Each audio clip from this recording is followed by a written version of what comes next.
let me know. Well, we have 4. We have I'm like, 4, two- so we're okay to go? All right. There's too many. Like, I'd like to call to order City of Clearwater's Public Art and Design Board meeting for September 9th, 2021. Our first item on our agenda is approval of minutes from our June 10th, 2021 meeting. Have been distributed. Are there any comments by board members or clarifications?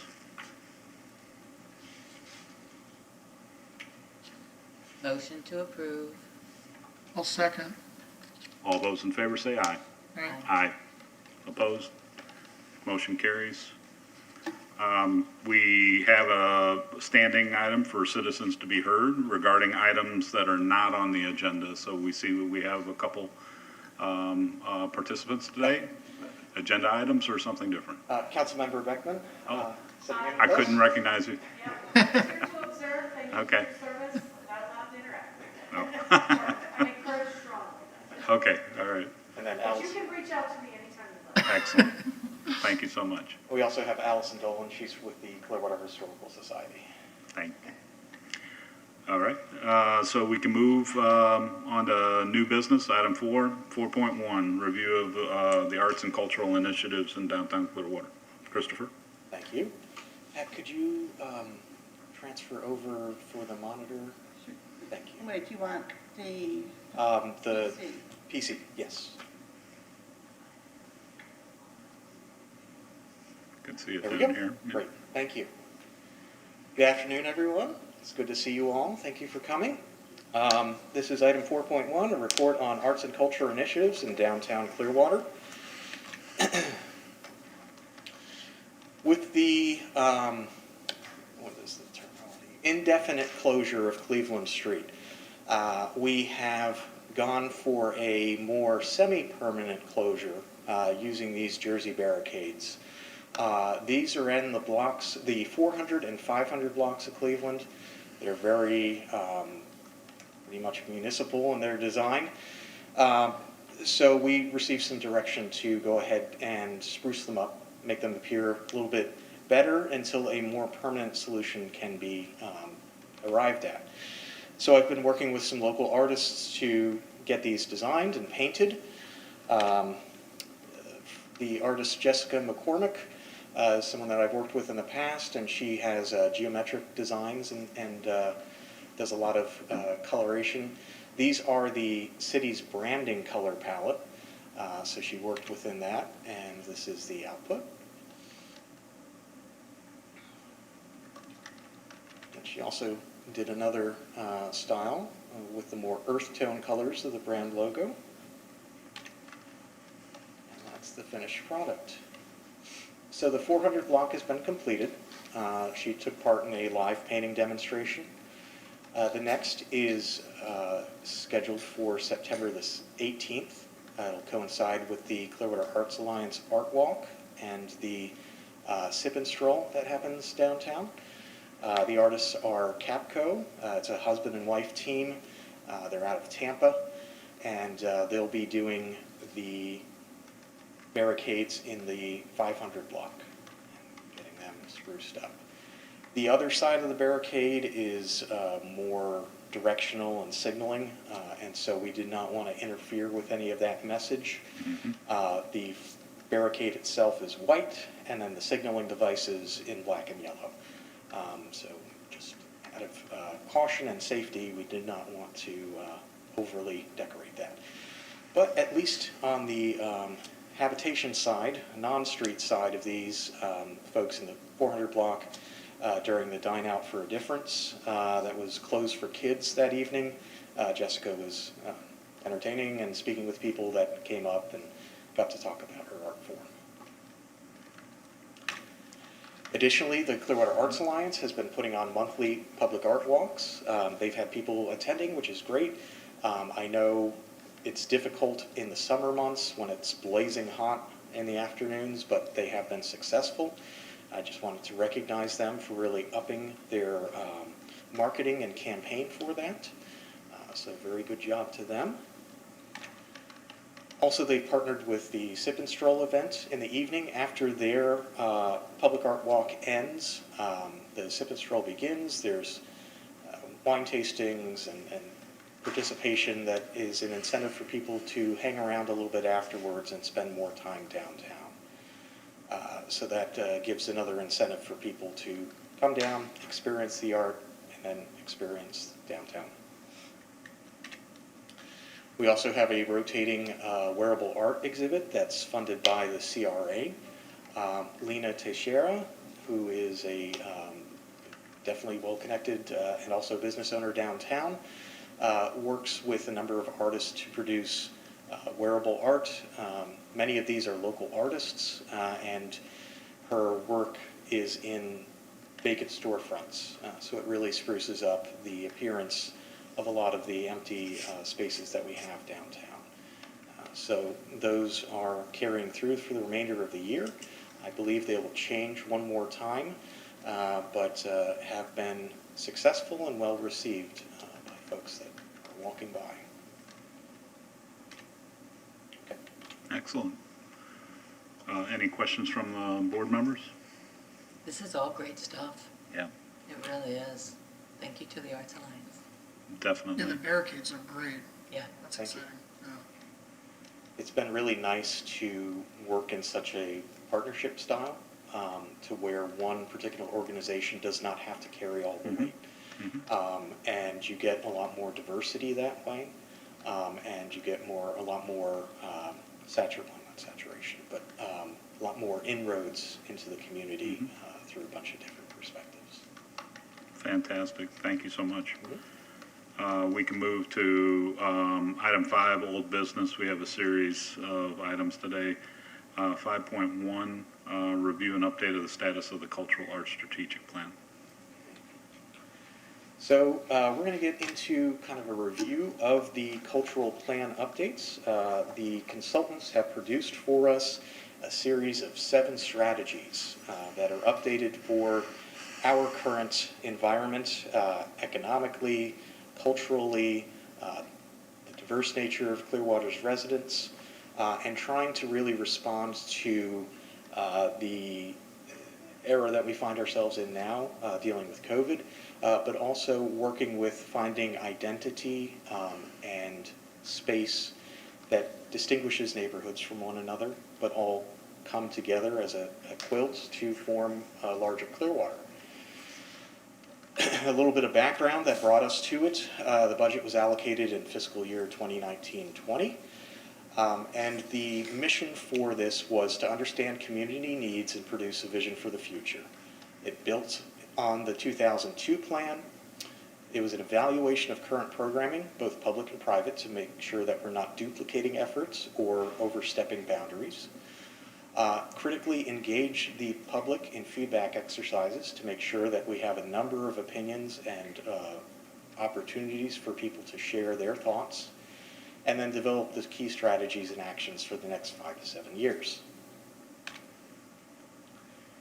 So building off the 2002 plan, the consultants went through the goals, objectives, and strategies that came out of that plan, that partnership with the Clearwater Arts Foundation, as it was at that point, the city, and Dr. Craig Dreesen. And the consultants evaluated if tasks had been met, if they're in process or ongoing, if they were not implemented, or if they were not practical for our current environment. From that, they went on to evaluate the current programming of what is offered in the community. Is it city, is it private, or is it a partnership? They determined the utilization of those programs and potential for expansion, either through the producing agency developing more programming or through a partnership to expand the reach and the essentially sharing of the load. Collecting public feedback, there were public meetings, stakeholder interviews, essential individual and organization interviews, and then a panel, The Future of Arts and Culture in Clearwater, that assembled a number of arts-centric individuals and talked about how they've come out of the pandemic and have retooled their organization. Hey, and their own individual practices to respond to the new environment that's been created, and how we may be able to learn from those and adapt our own programming to be successful in the current time.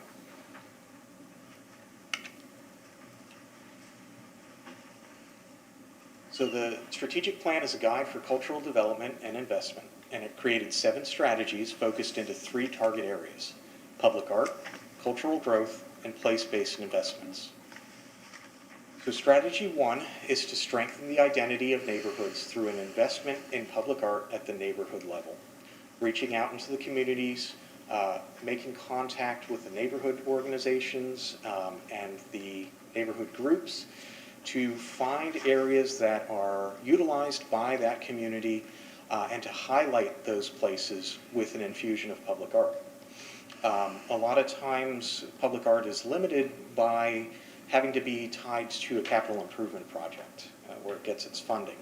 However, through a strategic use of the Public Art Fund and also partnering with arts and culture organizations, we can support public art investments at the community level that still makes a very big impact in the community without a huge financial or investment in infrastructure or having to build a new building.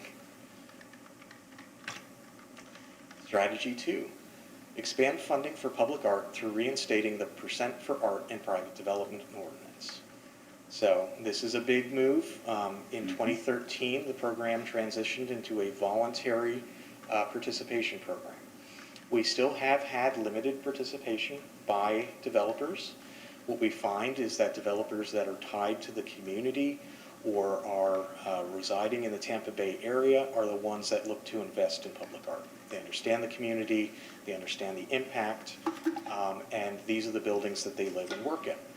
However, the developers that come in from out of town, they're looking to build their building and just go on their way after that, don't typically see the importance of investments in public art. So looking to get back into that mandatory program. Now this comes with it having to reinstate the ordinance, which will take some legal review and proceedings, and then also doing our diligence and going before council and presenting that to them for review and comment. With the changing of the city attorney, we will be holding for a little bit on the strategic plan to give the new attorney a chance to get into his position, become familiar with the city, and then give him a chance to review and evaluate bringing back the ordinance. Now our current attorney, Ms. Aiken, had recommended that we, in 2013, change to that voluntary. So there may be a difference of opinion in changing attorneys. We'll give it our fair shake and see if that may change in the future. Then strategy 3, invest in iconic public art in strategic locations to bolster the public art experience. Not only is that a recommendation globally for the city, but also specifically for Imagine Clearwater, in targeting those areas that we're going to see the most public interaction and consolidate a lot of the public art budget to those locations to get the biggest bang for our buck. We are wanting to create those specific art-based experiences and memories within people that utilize the site. Of course, if you're going out to commission iconic public artwork, it might not always be iconic. It's really up to the community to determine what that is. However, through a lot of research, through a lot of participation in the community, and through a long but important public process, that's how we get artwork that really has ties and can be embraced in the community, rather than a piece that with very good intentions and was selected through our usual process may not particularly resonate with the audience. So we want to make sure that we're investing in those iconic works, but also we will be working in smaller scale, although smaller not being a detraction, but smaller scale works that help enhance people's experience throughout the park. Those can be murals, those can be interactive pieces, they can be rotating artwork, they can be smaller scale artwork. And so they just go to enhance the overall experience of being in an important location. Imagine Clearwater is a generational project for us. And so we want to make sure that we really leave a positive mark on that. Strategy 4, strengthen existing programs and city departments through expansion of offerings and injection of creativity. Talking to the diverse departments of the city, taking a look at their typical actions of what they do on a regular day, and find out, are there ways of either marketing, design, or customer interaction and interface from an artist's perspective. Artists tend to think of things in a very different and unique way. And through this, we would involve artists locally more and more as almost an artist in residence or a municipal artist that we can go to and say, hey, we're looking to expand this new strategic plan. This one happens to deal with sustainability in the community. Can you think of any really great ways of involving a joiner between arts and culture and sustainable initiatives to help make a positive impact and impression on the community and hopefully raise the profile of that particular initiative? So that's where we're going with that one. Strategy 5, implement programs that build the capacities of the arts and culture sector to be more unified in their vision towards the same goal. So this is a lot of public partnerships between the city and the organizations that are out in the community doing what they do. Like I said, avoiding duplication of efforts, but looking for those really meaningful opportunities to contribute together as a partnership. Really recognizing the organizations that are out there and that have been in the community doing what they do for a long time, but also recognizing and celebrating our newer facets that we have. In particular, we have a museum in the North Greenwood area in the old Curtis School that's focused on Black and African American history in the lens of the United States, but also here in Clearwater as well. So we want to make sure that people are aware of these opportunities so that they can take advantage of them and visit the cultural sites of Clearwater. With that also comes a recommendation that we do a arts and culture asset map or inventory, taking a look at the galleries, institutions, museums, working artists, and other cultural theaters, cultural opportunities for people to experience. And that gives us a good lay of the land of who's out there working and who do we need to begin speaking with about joining together. Strategy 6, define spaces within Clearwater that an investment in the arts can be concentrated for maximum effect.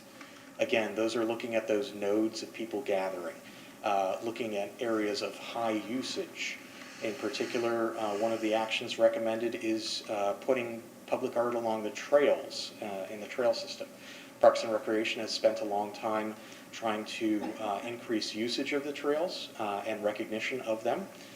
The consultants recommended potentially branding them with unique colors to each trail. For example, red could be a history trail. And along that, you'll have educational materials in the form of panels or readings, as well as artwork that adheres to the historical perspective of the city. You could also have environmental, you could have cultural. You know, the possibilities are very expansive for how we can adapt that and hopefully add a little bit of whimsy and delight to people's experience on the trail. And then strategy 7, support neighborhoods through broadening and diversifying arts experiences. This is going back to a community-focused provision of artwork and cultural programs at the community level. Going back into the recreation centers and libraries, interacting with the users of that facility, asking what kind of programs would you like to see at your facility? And then tailoring programs to those needs based on the input that we receive. We may have some overlap, we may have some completely different things, but wanting to tailor the experience to something that's accessible and that is responsive to people's interests and needs. So that is our 7 strategy approach.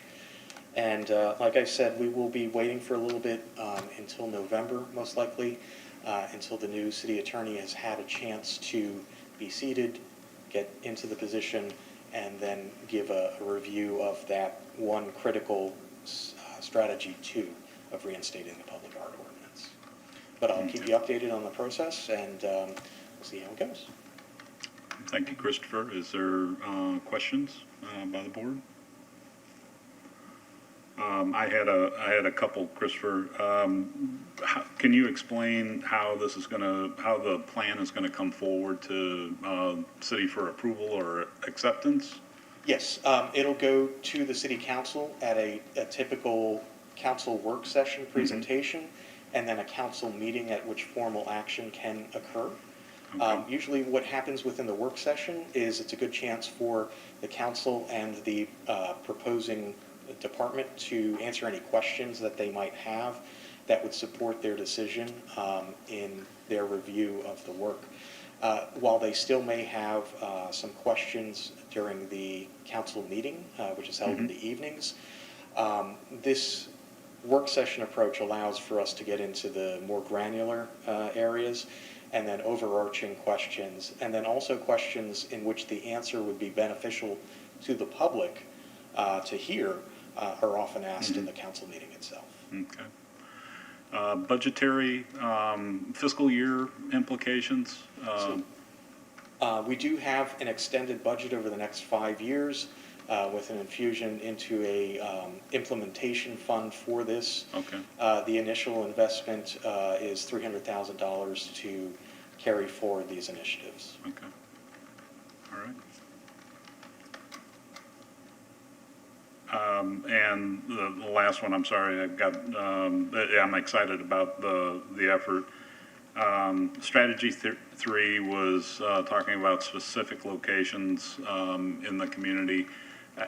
Did the plan identify those locations, or more aspirational that there will be More specific? aspirational. Okay. And it's through that, going into the community and getting that feedback, targeting areas that do not have access to public art at the neighborhood level, and targeting those first to make sure that we're reaching out to those sections of the city. Again, this is in tandem to our typical capital improvement project-based structure. Perfect. Thank you so much for that clarification. Any others? Great work. We can move to item 5.2.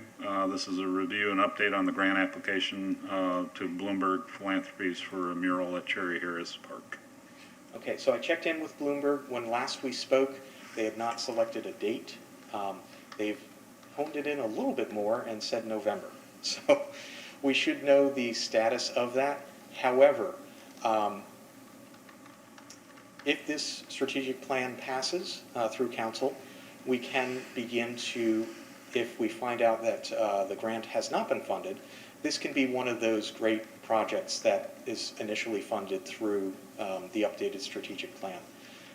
Really providing some vibrancy and life to Cherry Harris Park, highlighting that it's there, but also highlighting safety for people crossing the street back and forth and using the park.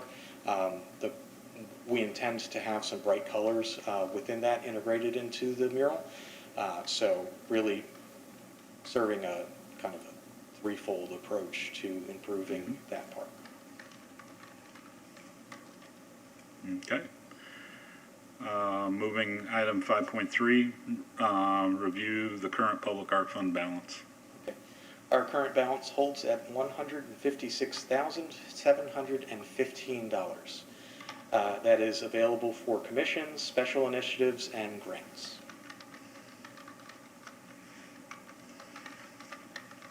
Okay. Item 5.4, review of grant funding request by the Clearwater Historical Society for a mural to be located at the Clearwater Historical Society Museum and Cultural Center on the former South Ward Elementary campus. We have with us Allyson Dolan with the Clearwater Historical Society. As a refresher, this is looking northwest to the facility from Fort Harrison Avenue. The target area is that in the background building, there's that large white rectangular vertical surface there. That's a target mural site. Again, this is looking to the northwest from Fort Harrison, so it is a very visible site. I will bring up Allyson and step out of this for a moment and bring up her. Well, Allyson, I'll let you click on the image when you're ready to show. Okay. Okay? The cursor's right over it. Okay. What is your last name, please? Dolan, D-O-L-A-N. Welcome. Thank you. I'm Allyson Dolan of the Clearwater Historical Society. We, like he said, we're at the South Ward School.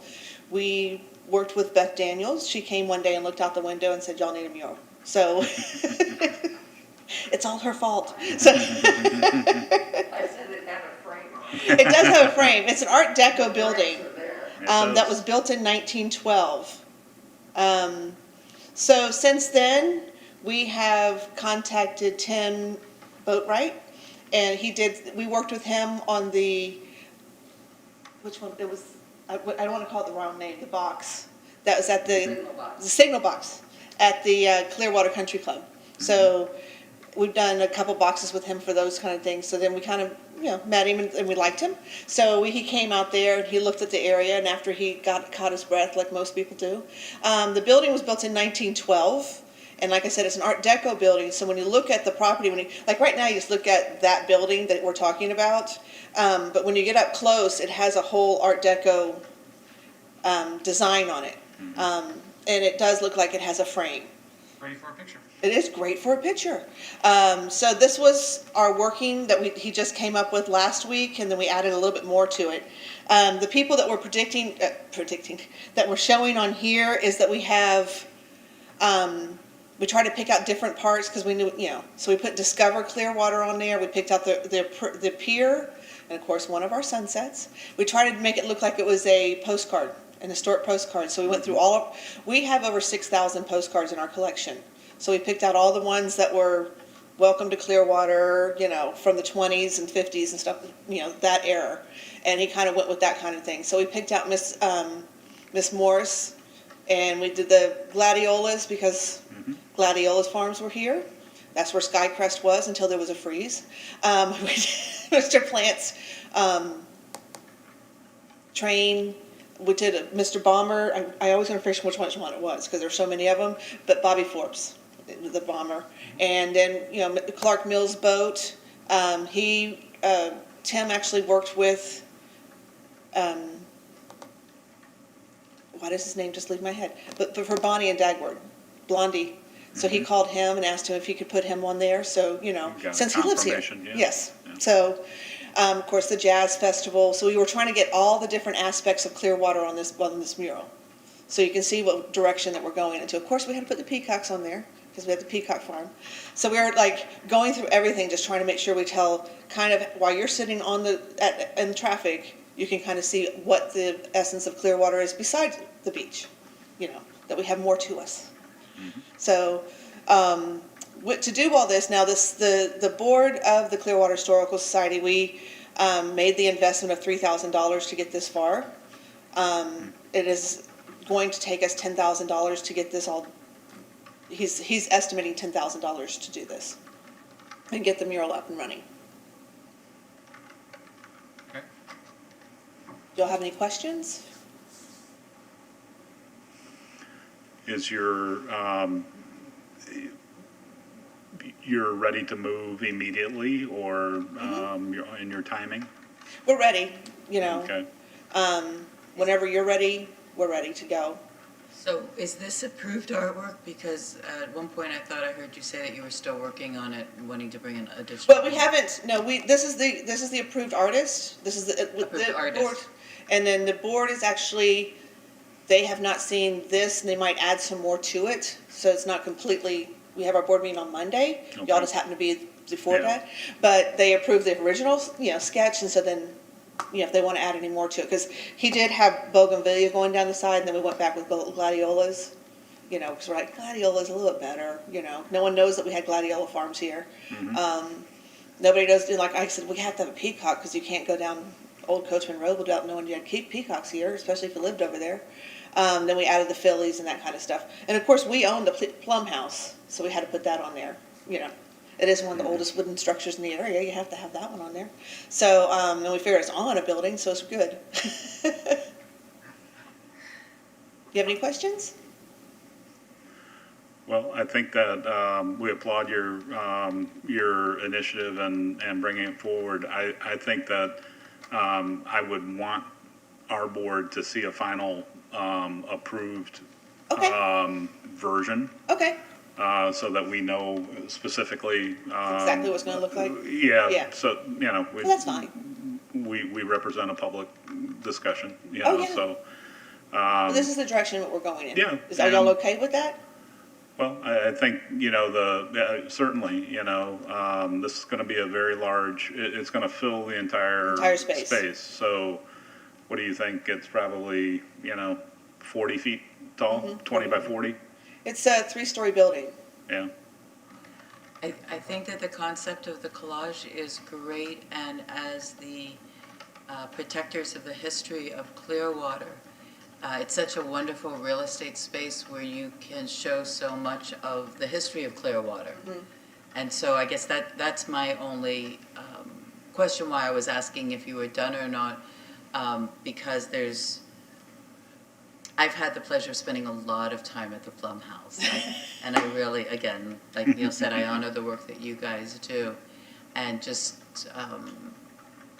hope and want to make sure that it is rich with Clearwater history, Absolutely. So as I'm sure you and your board want. Oh, yes. So, yeah, this was like I said, this is our beginning. This is our second draft. Right. We changed some things, and like I said, Monday we have our board meeting. We'll probably go over it again, and then I could probably resubmit it then. But I wanted y'all to know what we were doing so far. Yeah. Okay? Christopher, a question on murals and weathering and, what type of protection is put on them for longevity, or I know some of them have been done publicly, by the city, and this is an entity that is not public.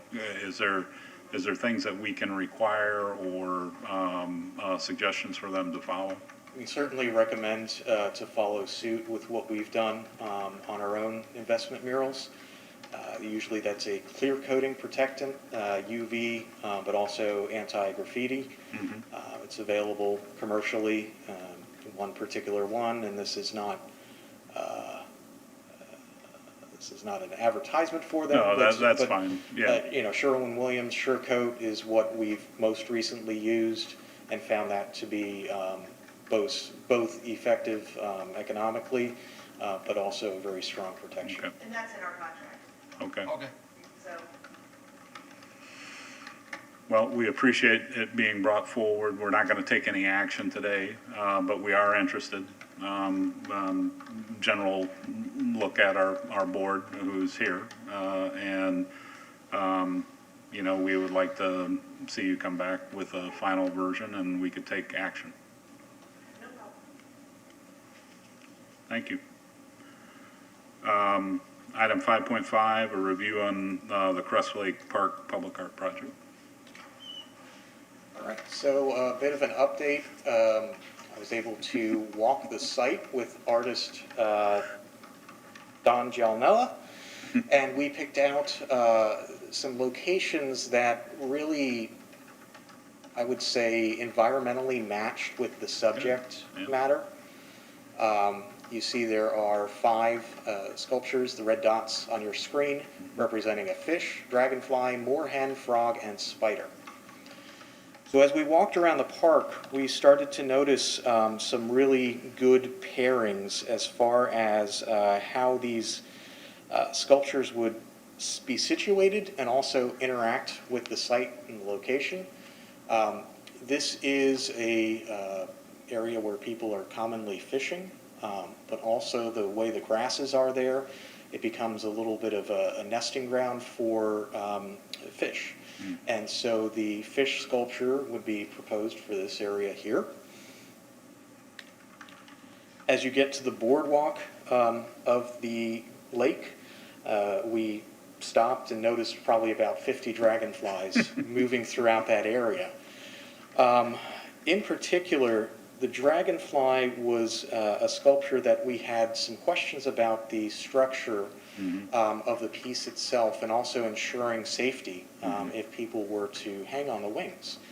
It is an attractive nuisance. And so not only has Don bolstered the structure of the wings and adding some extra support through that, he had the idea of potentially situating the dragonfly in the water. That would mitigate a lot of people interfering with the work, and it would still be very visible and attractive. What kind of protections would be put into place to discourage certain age groups from going into the water and trying to ride the dragonfly?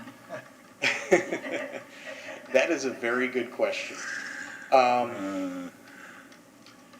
We could put it. Yes. Yeah, You'd have very hungry alligators. Put a bunch of alligator signs right in front of it. right, exactly. We could put it out far enough into the water to where it would really dissuade somebody from getting that far out. You'd have to get through the muck and swim, and it might be a really unpleasant experience to get out there. I don't know if we'll ever fully get around that, but at least with some considered placement of it, that could dissuade people from doing so. It's such a great idea because it makes it visible from so many more locations as well around the water. Yeah, I think the shadow play will be real interesting on the water. Definitely. The next site is the placement of the moorhen, and we witnessed a family of moorhens and little fuzzy peep babies walking through this area, so naturally we felt that that had to be the placement for it. It tells you where it wants to be. Yes. Over here, though we didn't see any frogs in the area, it seemed an appropriate spot. It is near the southwest entrance of the park, so people would see this as they're entering. They can go to the left and go up to the children's playground, or they can go to the right into the dog park. And so it's a really focal area, and the frog is a really fun and engaging piece. And then lastly, there's a rain garden area that's in the northwest quadrant of the park. It's one of the new additions, and so the water strider spider was an interesting selection for this, just given that you could notice them in the rain garden when conditions are right for it. And we also had to pick a spot that the spider could live in. And so this one seemed as good as any.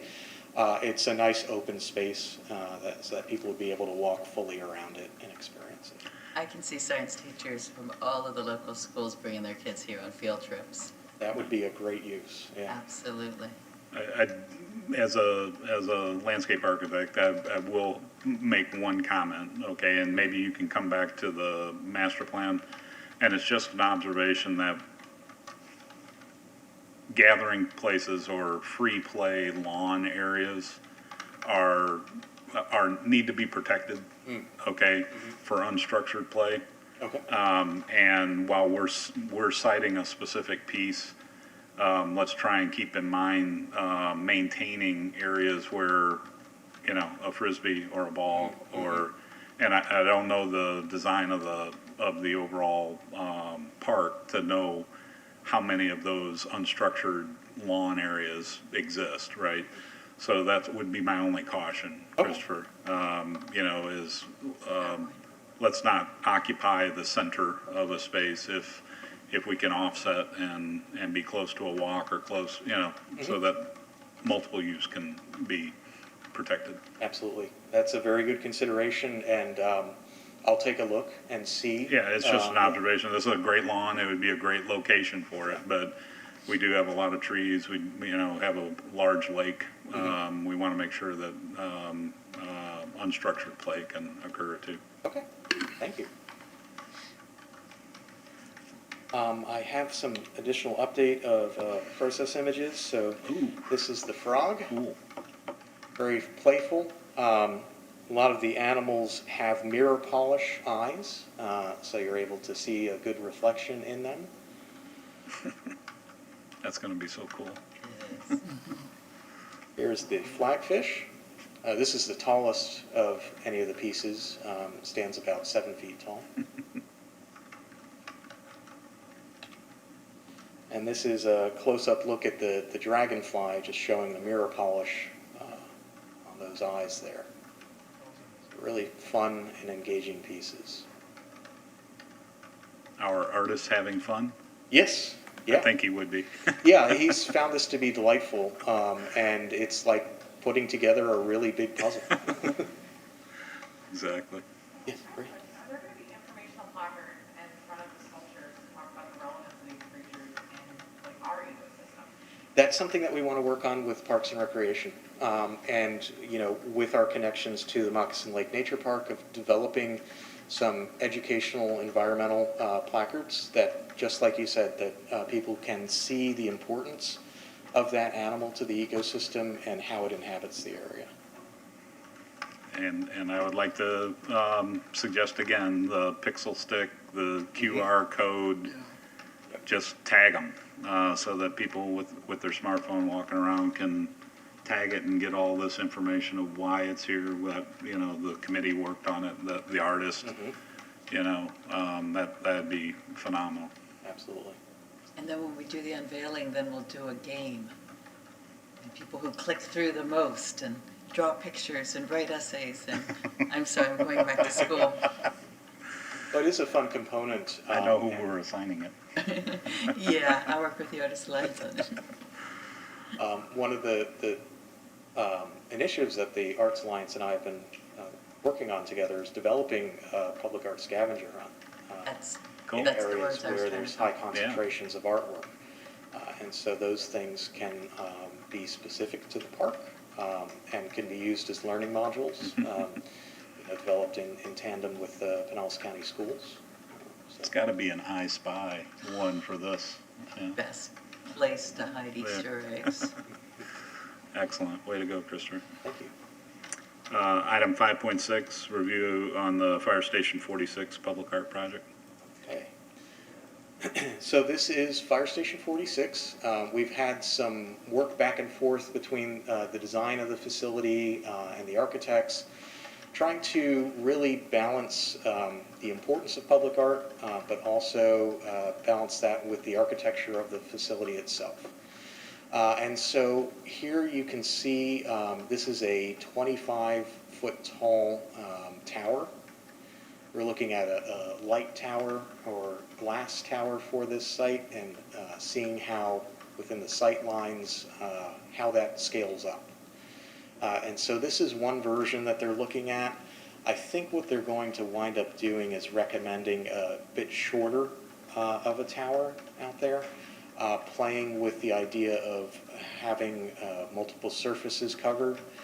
And this can all go into the request within the call for artists, you know, describing that we are looking for a tower-shaped structure that fits within the site, that we prefer glass as the medium, and incorporating iconography from the fire station, both history and the patches that are very important to this particular location. These are the fire patches from different municipalities from all over the world that are collected by this station because it is the most heavily used public location. So I wanted to at least show you some of the process of where we're looking, where we're considering, and wanted to get some feedback from just the board itself of any ideas that you might have that you'd like to contribute. So what we're looking at as the public art component is the metal bottom, blue top, trying to understand the correct size of the tower that would be made out of glass or something like that. Correct. And then what is the horizontal piece that's on the side of the building underneath the, That is just part of the design of the structure. Not because I'm related. sitting here thinking, wouldn't that be just so super cool? Because we're gonna have electrical something on that if something from the tower, and we're just brainstorming here, no bad ideas, right? Played onto that horizontal something so that if you had the tower that honored the patches and honored the story, but also had some kind of a 3D or a visual or a, help me with language here, Mm-hmm. projection Yeah. or real estate. Maybe not, it's an idea. Is this the beach one? Yes. Yeah. I see the water. Well, Jerry, I'm glad that you brought that up. And, you know, from the evolution that we've seen, right, I wasn't anticipating this, okay, Right. as a form, right? We started with an idea of a panel that would be along that wall or suspended from the cantilever. I like the thematic discussion about, you know, the visitors to Clearwater Beach and that the patch discussion of firefighters from around the world bringing forward their connection to Clearwater, and that's strong. I just don't see the form as being something representative, you know, or even, truthfully, even tied to the building. And so I'm concerned with that. I think Jerry hit it on the point that there's this negative, and I won't say it as negative, there's this space under the cantilever that for reasons explained, there was a desire not to segment off or create a zone behind an artificial wall or a glass wall or a projection wall. And I get that. You want to control your visual space.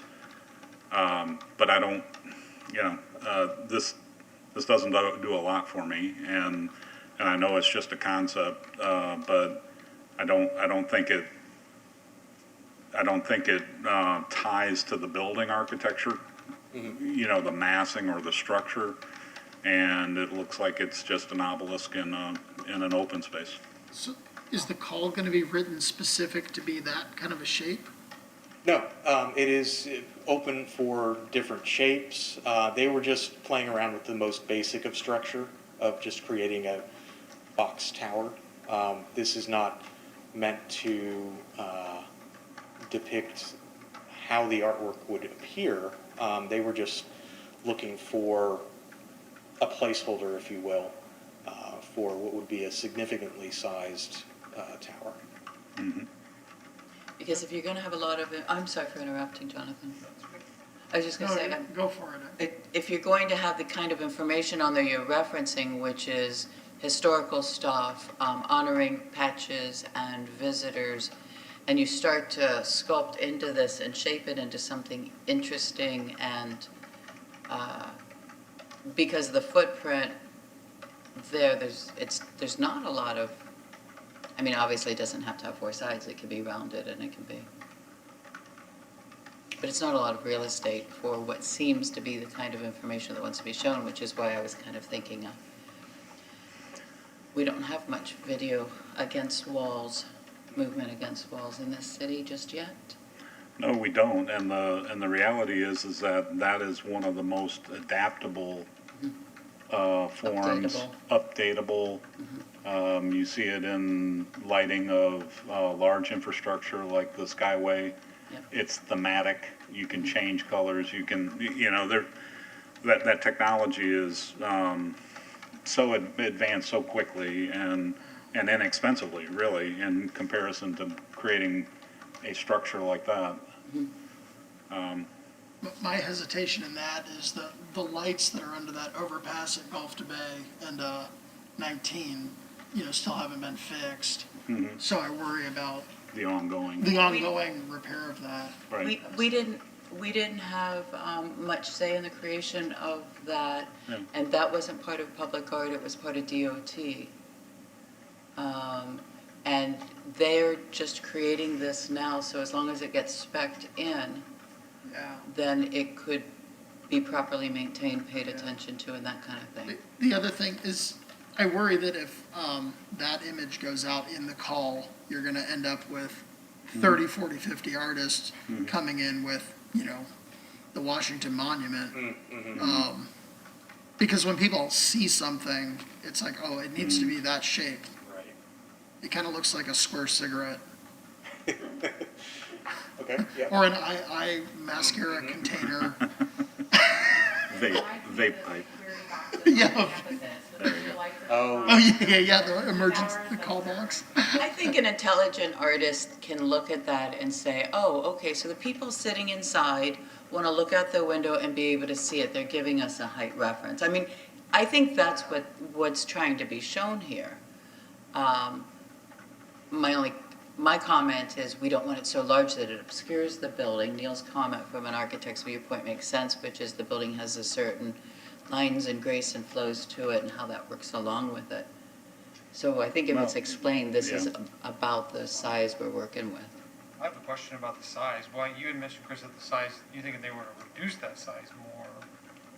By how much? Because I personally think the bigger the better, so I like the art more than I like the. So they didn't want to go too tall. Potentially the thought was reducing the size might get more surfaces covered with the glass. But really, and I do agree with the board. There is a danger in showing too much or showing a conceived notion of what we might ask for that limits innovation and creativity. What I can do is kind of work with the architects as far as if you were to design a invisible box that the work would need to fit into, tell me what those dimensions would be. And I can pose those dimensions to the artists in a sense of what you design will need to fit within these constraints. However, the actual form of what you design is up to you. I think that's a good mechanism, strategy, or tactic, I should say. And I'm going to say it because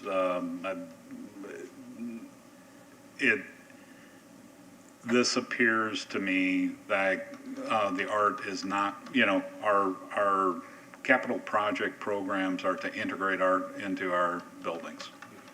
Okay, and this looks like an application like an afterthought. Put it in a plaza, put it out. I see spaces on this facade that are large and blank. And I could see a glass panel under that cantilever on the wall that has etched messages that are backlit, that is just part of the structure, and it tells the story. And it's out of the weather, and it's not interrupting. And I don't know why we're ending up with an obelisk out in a place that nobody is going to congregate. Two things. First of all, I have to say hurricane, because I just keep looking at it. And very few artists know how to deal with glass in a space that's so close to the water. And while we will never be hit, we can't act that way. And Christopher, correct me if I'm wrong, I think my memory from the beginning of this project was they didn't want to do that because they didn't want people coming up that close to the building. I get it, but it's a public building, and it's on the beach. So this was supposed to be that, how do we show something that looks good without having people get in our private space? And I appreciate you Just trying to remember. cautioning me on No, that. because I keep looking at it too, going, something needs to go right But there. I'm going to tell you, it's a shaded spot, and people on the beach are going to go to a shaded spot. Good point. And there's a bike rack in front of it. Yeah, So, I mean, obviously, people are gonna congregate there Yeah. to tie up, chain up their bike. yeah. Let's put in a mister. So, we provided you a lot of commentary. I don't know if you're looking for, I don't know where the design sits, what possibilities exist, but, we've given you some thoughts. Well, you've got a similar situation right now at the fire station off of Belcher Road, right, with the ladders. Sits right in front, exact same situation you guys are talking about, that you're, I'm gathering, we don't like. It's separate from the structure, it's in front of the fire station, and it's right there. Oh, but it's So I don't know why that's, cool, and I it's like it, I think it's great. meaningful. Yeah, So we're talking about something that may not necessarily go with the structure, well, that doesn't go with the fire station, what's that either, so. Yeah. And I think it's actually a very. well, I very think that one has a connection that, you can tell that those are ladders, that those are, Sure, okay, Yeah. but then Yeah. and again, we're talking about the cigarette in front of the, Yeah, right. it's just a picture representation of what, Right. where Because it's we gonna haven't be. gotten there yet. If you showed some arrows there and say, put it here, no Right. bigger, right, and then let your imagination run wild, and look at this structure and go, okay, well, this has a lot of lines and instructions in this way, maybe this will fit in with that well. It's valid. So I'm sorry, Christopher, what are you asking us? We've dumped on you. This is very valuable because it gives me Okay, feedback, it Yeah, gives go. me considerations on constraints, and also relevance to the dialogue between the building and the piece itself. okay, So this has been very valuable. I will take what you've provided. I will work with the designers and the architects, take another stab at it, bring it back to you at our next meeting for some consideration. Thankfully, this project, they've got to demo the old building, build a temporary structure to operate out of, and then come back around and build 46. So got some time. There's we got some time. Well, and we mentioned the bike racks. I see a low horizontal sign, that looks like it's, just applied to the space. And I think a horizontal adaptation of this could grab the sign, avoid the bike rack, and do some of the same things that we're talking about. Now, it does create a barrier, a hidden behind barrier, but there's options there that tie to the architecture, and that's what I was trying to get across. So, They have a chair under there. one chair, One chair. the chief. No. Thank you, Christopher. All right, thank you. Item 5.7, review of the downtown Clearwater mural program, phase 2. Okay. Phase 2 is complete. Happy to report that we had 3 murals in 3 months. Excellent. It was a very busy series of months of coordinating everything, and we had the most complicated one smack in the middle, but we got it done. And so now we've got 3 really good-looking applications of work downtown. This is Das. This is part of his Ikebana series, and it just looks really good. It does. Every time I go past this, I see some form of interaction with the piece, and usually it's someone walking up to it. They've specifically parked to go take a selfie with it. And it's got the Pixel Sticks sticker on it. Cool. DOS was able to supply one, and so we're proceeding with getting the same for the other pieces. Yeah. It has been utilized heavily. So I think it is a good investment in the future and carrying forward our collection to have an online presence as well. Yeah. So this just has been very popular. It's very bright and engaging and really softens up that corner, as it remains open for now. Yeah. Awesome. This is Cecilia Loasa's Summertime. This is at the intersection of Cleveland Street and Garden Avenue. It was a long paint day, but it was covered. The challenges within this were street closure. We're preparing the site and making sure that all of the different gears meshed together to ensure that we had everything going. We were able to get some drone footage of this piece in its creation and after it was finished as well, really showing off that intersection.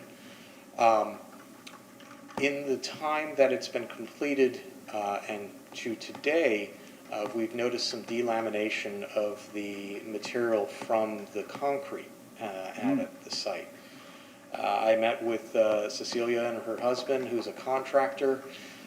We took a really close look at the areas where it's delaminating, determined that what most likely had happened was a oil, grease, or some kind of Coating. viscous material.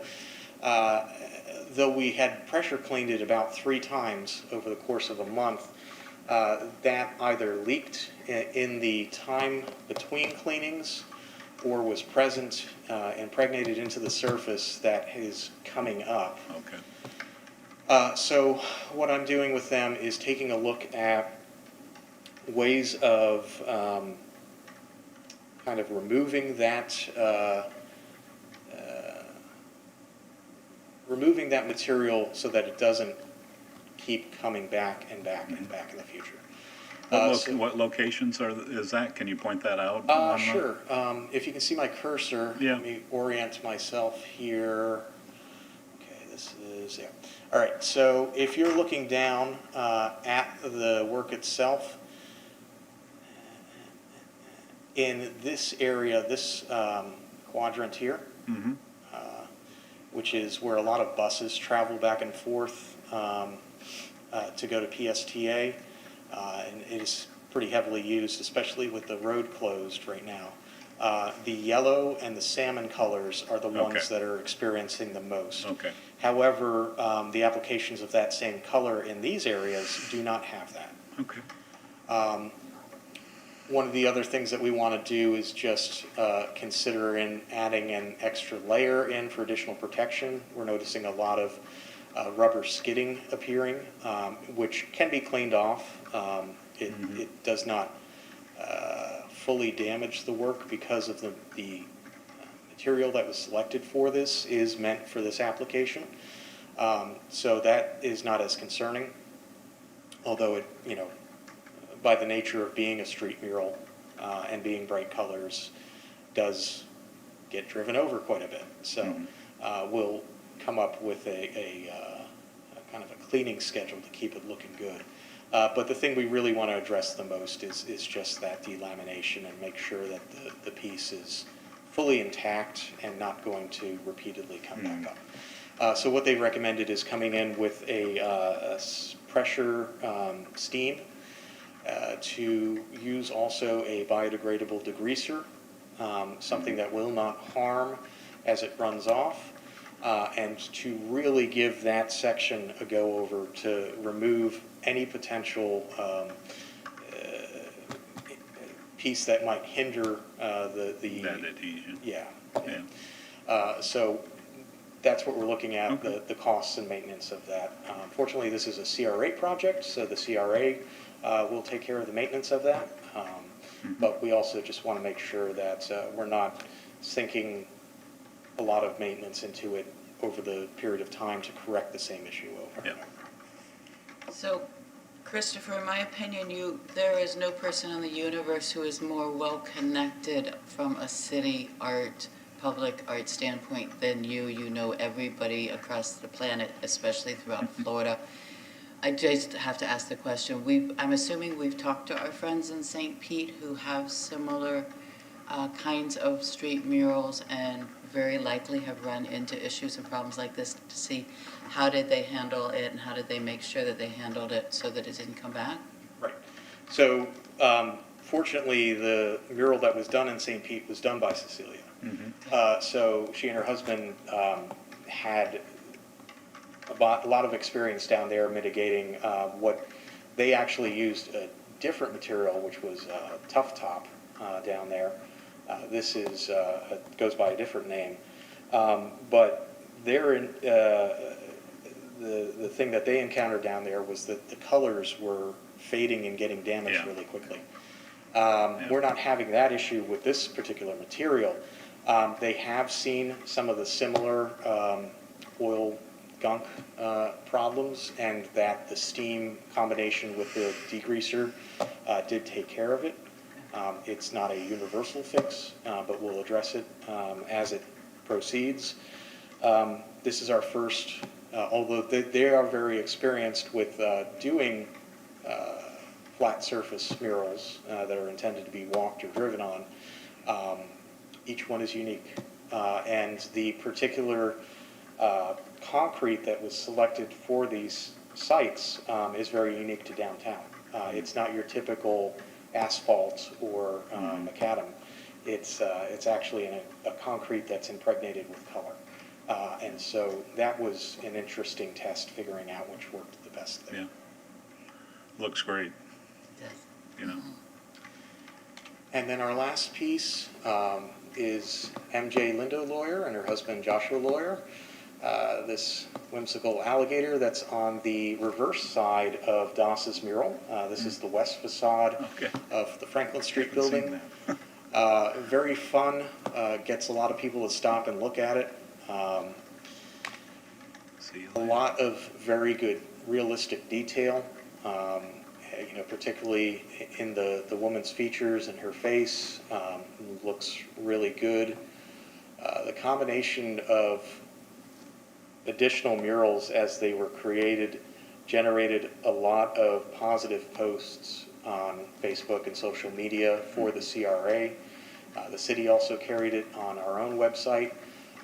And people have also been taking a lot of photos. This spot that this is located in is really good because the Pinellas Trail runs right past it. So people have been interacting a lot with this one as well. Cool. So 3 successful murals completed in 3 months. Don't want to do that schedule again in the future, but I'm looking You could have forward picked to a dry time. doing some more murals as we find additional locations, and as private business owners and property owners come to us with requests to have murals on their site as well. Excellent, thank you. Let's get that historical side of you one up, quick. We're as quick as we can. 5.8, review and update on the Clyde Butcher Gallery at the main library. Just because it's a big initiative for our city, we are working towards having the exhibition here to coincide with a opening here at the space. We're looking at a date in November to have Clyde here doing a book signing and a talk, as well as interacting with the media, which will be really, really neat. The exhibit will be here for quite some time, and additionally, the work that's done as far as the infrastructure for the piece will remain to allow us to program more gallery-focused work here, showing off local artists, showing how they can interact or build off of what Clyde's work is as well. So, we anticipate having it open within the next 2 months. And also, Kokolakis, who are our general contractors, are building in movable walls that will be able to reconfigure the space in different ways in the future. So now that we're getting the physical construction side buttoned up, we're going to start working on the programming side of reaching out into the community, working with the library, working with St. Pete College and the schools to really take a look at how can we involve the most amount of people in this to come in, see the work, come to downtown, get into the library as well, and really use this as a cultural attractor to increase use of the space. Fantastic, looking forward to that. So exciting. Well, that was a full agenda. Thank you, Christopher. Did you have anything on a director's report to add, or? Just, we're still cranking on a lot of other things as well. We're pursuing a designation as a certified local government, which would allow us access to additional grants or a more priority standing within current grants, such as with the Florida Division of Cultural Affairs in supporting arts and cultural programs. So that designation will help us quite a bit, not only just in the cultural realm, but also other departments within the city. So we're working on that. We'll hopefully increase our funding opportunities in the future. And then on a personal note, I am started teaching Art 101 at the University of Tampa. All right. With my schedule, kind of question my sanity sometimes. On Monday and Wednesday nights, I finish up work here and drive over to Tampa and teach an evening class. My son just started preschool, so I get up about 5 in the morning and I get home about 10 o'clock at night. But, you know, it's fun, and it's really... You're not convincing anybody. It's really fun. You see, I'm smiling madly under my mask It's here. amazing what you can get used to. Yeah. But it, you know, on a personal note, it is really inspiring to be able to work with the next generation of artists that are coming up and to lay a very strong foundation of good fundamentals and encourage them to utilize the medium or the art form itself into as good a way as possible and be as successful as possible. So it's been a lot of fun. Well, we applaud you. Thank you. That's awesome. Yeah, fantastic. That's all I got. Are there any board members that, yes, Jerry, any board members want to be heard? I got a question for Chris. Yeah. Sorry. I'm sorry I was late, by the way. It's stuck on a causeway or car fire or something. So there was a car fire on the causeway. So okay, we can get over. So I'm sorry. The police station up in Countryside? Yes. So we still have to convene the selection panel for that, and I will be reaching out to you. Okay. Yeah, because I was looking at last month's, which I was here for that. I was out of town. I'll make sure that one's going along. Had something to wait with Countryside High School, so I guess wait for the next semester.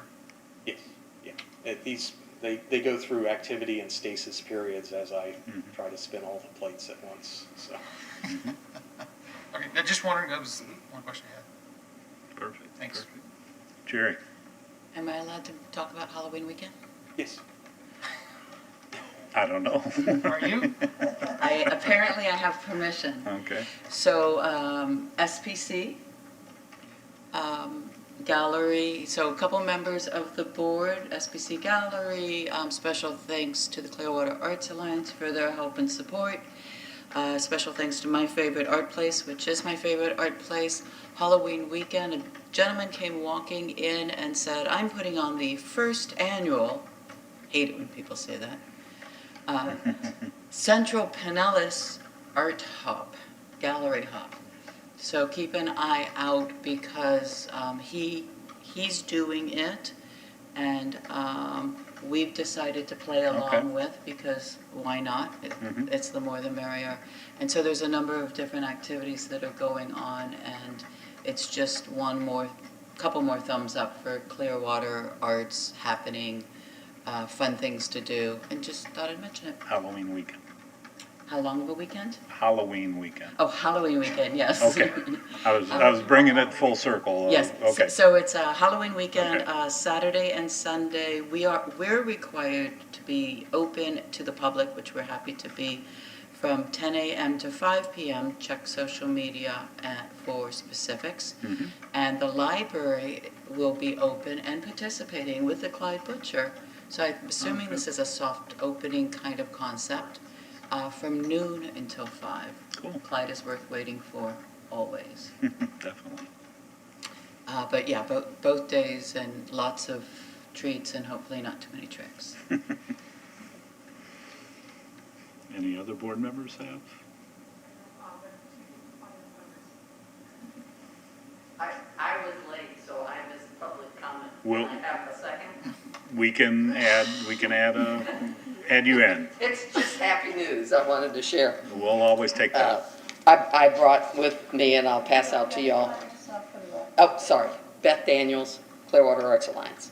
And we've covered several, Christopher covered many things that we're involved in right now, and that was great. I appreciate that. I wanted to share some happy news that is follow-up and is pertinent to your, if I remember correctly, goal strategy 7 about neighborhoods.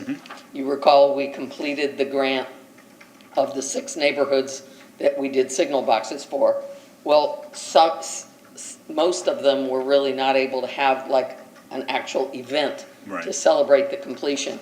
But just recently, Milton Park did, and they had wonderful attendance on a Saturday morning. All these people came out, including the artist, they put a sheet over it and then they went voila, even though it had been up and going obviously for months and months. But they really enjoyed it, and I just thought you would enjoy hearing that news. If Brianne didn't share with you already, I think you did maybe, we're progressing with the art walks. It's been difficult during the summer just because of the heat, but we have had people sign up for the morning, which is 10:30. It's the third Saturday. Third Saturday. And so 10:30 in the morning, or your option then would be in the evening, and we adjusted a little so that we could pair up with the sip and stroll. So it takes approximately an hour, and all the, many of the things that y'all have in fact, commission are part of it, obviously Sculpture 360, and then any of the other things like the street drain art and the new pieces. And basically in an hour you can see, 25 or so pieces, which is really pretty good. And that doesn't count temporary things like the wearable art, which we're now incorporating in. This month after next, it will be the Chalktoberfest. So it will occur on that same weekend. So the chalk artists will be putting down their stuff right at the same time. So all those things are great. And if any of y'all are interested in actually taking the tour so that you can better describe it to other people, we're happy to do a special one just for you all and say, pick a day, pick an afternoon, maybe late in the day when it's a little cooler. We'd be happy to take you on it, and then it will be easier for you to describe to other people and invite them. So, thank you. Well, thank you. Yeah. I was just gonna add to your October. So you have to be at the microphone. I was just gonna add to your Thank you. October. Fun to see how many people came. Allyson Dolan with the Clearwater Historical Society. That same weekend, we were going to be kind of part of it. We're having the Tampa Bay Museum Mutual. All the small museums are going to be on our place so that you can go and, instead of going to Safety Harbor, and they're all going to be there so you can come and visit all the museums at one place. So it's kind of one place. So we figure we're in the central and we have 5 acres. So they're all like, can we all come to your place? And then everybody can come, you go to all the different tables and see everybody. That's awesome. Yeah, and then we'll have like cars, like the 2 car museums are bringing cars and that kind of stuff. Allyson, what weekend is that? October 30th, Halloween. from 10 to 2. It's gonna be jumping. It's gonna be a busy Yeah, week. so when she said that, I was like, oh yeah, Better that's save fine. up. We're doing the same thing. Excellent. Any other board members? All good? Any other items, Christopher, or are we good? All right, I will call us in adjourned. Thank you so much for a great meeting.